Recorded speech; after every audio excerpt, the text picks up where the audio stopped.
Hi guys, welcome back once again. Advice for today's is kung sino man ang gustong maglingkod ay siyang dapat, kung sino man gusto ay sorry po. Kung sino man ang gustong maging dakila ay siyang kailangan maging lingkod ng kapwa-tao natin, maglingkod sa kapwa-tao natin. Kung gusto niyo pong maging dakila sa mata na ating Diyos, Amang buhay na nasa langit, kailangan po natin maglingkuran ang kapwa natin tao, kapwa-tao natin. Siyempre, papakita natin yun sa pamamagitan ng mabuting gawa. Tutulong tayo ng unconditionally. Pag-isipan ang kapwa natin ng mabuti at hindi gagawa ng anumang masama. Natural, sundin natin yung 10 utos na alam natin kung kabisado nyo yun.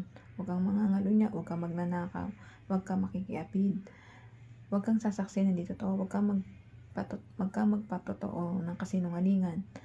Igalang mong ama't ina mo. Huwag kang sasamba sa mga santo o literato na gawa ng kamay ng tao.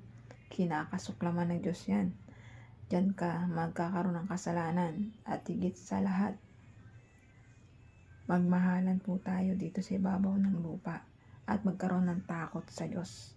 Pag may takot ka sa Diyos, tsak na tsak, iiwasan mo lahat ng mga masasamang gawa na pumapasok sa isip at puso mo na inuudyukan ka ng demonyo.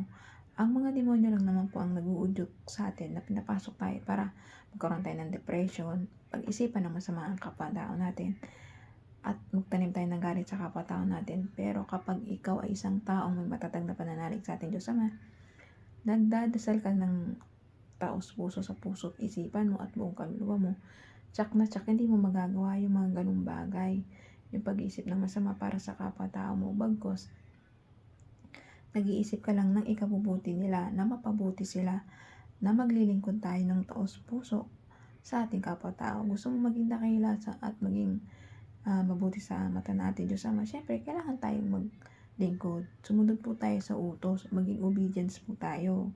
Kasi kapag nagiging obedience tayo at naging masunurin sa ating Diyos Amang buhay, tsak na tsak, ililigtas niya yung kaluluwa natin, ipapag Jesus, at higit sa lahat, ibibless niya tayo ng siksikliglig at umaapaw pa, at gagabayan tayo na higit sa lahat ng ating Diyos si Espiritu Santo na araw-araw na gumagabay at mapatnubay sa ating mga taong mabubuti ka man o masama. Dapat kasi pinapakita natin pagiging mabuting tao natin, naglilingkod tayo sa kapwa-tao natin, kahit kaya lang natin, kaya ng kakayahan natin.